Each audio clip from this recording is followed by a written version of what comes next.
महाराज जी, एक आजकल के वर्तमान समय में एक बहुत बड़ी समस्या है।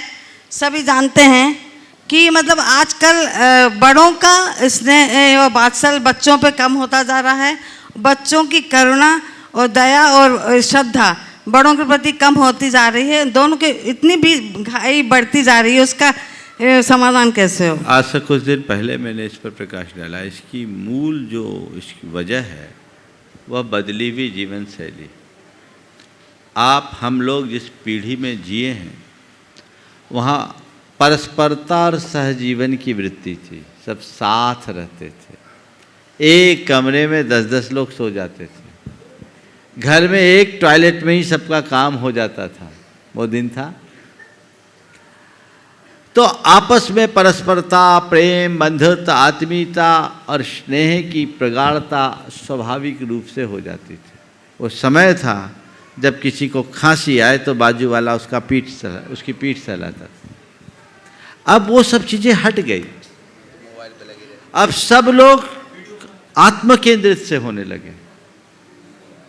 अब तो ये स्थिति आ गई है, कोई आत्महत्या कर रहा है, किसी की आग लग गई, कोई आग लगा रहा है तो दूसरा वीडियो बना रहा है।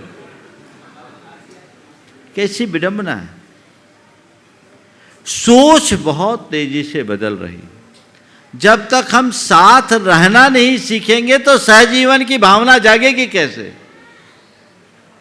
हमने जब से पश्चिमी परंपरा को आत्मसात करना शुरू किया, हमारे अंदर की जो मौलिकता थी वो खंडित होने लगी और उस मौलिक वृत्ति के छिन्न भिन्न हो जाने के परिणाम स्वरूप आज जो कुछ भी घट रहा है हम सबके सामने। तो अब मैं कहूँ कि हम पुरानी जीवन शैली को अपनाएं, शायद ये व्यवहारिक नहीं होगा।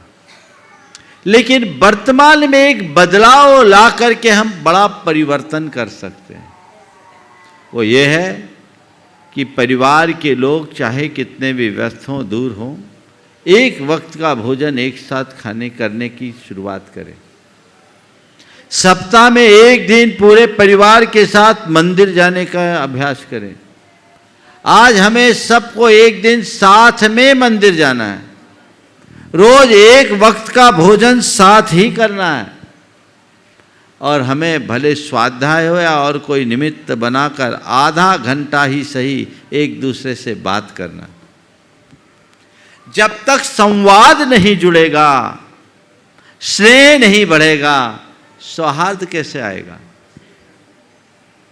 तो संवाद बहुत जरूरी है स्नेह सौहार्द के लिए। अगर ये आप कर सके तो बहुत उत्तम है। लेकिन सब बातें तो करते हैं, अपनाते नहीं। अब चाहे आप नई पीढ़ी के लिए दोष दो, बड़ों का भी अब बच्चों से कितना लगाव बचा।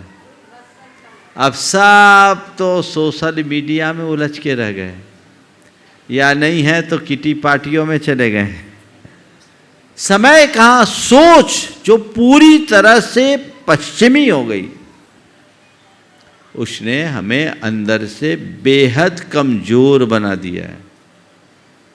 मैं देख रहा हूं कि मनुष्य की बाह्य शक्तियां विस्तीर्ण हो रही है और खुद वो शक्तिहीन होता जा रहा है। उसकी दशा उस लाठी की तरह है जो ऊपर से तो रंगी पुती है लेकिन भीतर से खोखली है। ऐसी लाठी लुभावनी और आकर्षक तो हो सकती है पर काम में नहीं आएगी।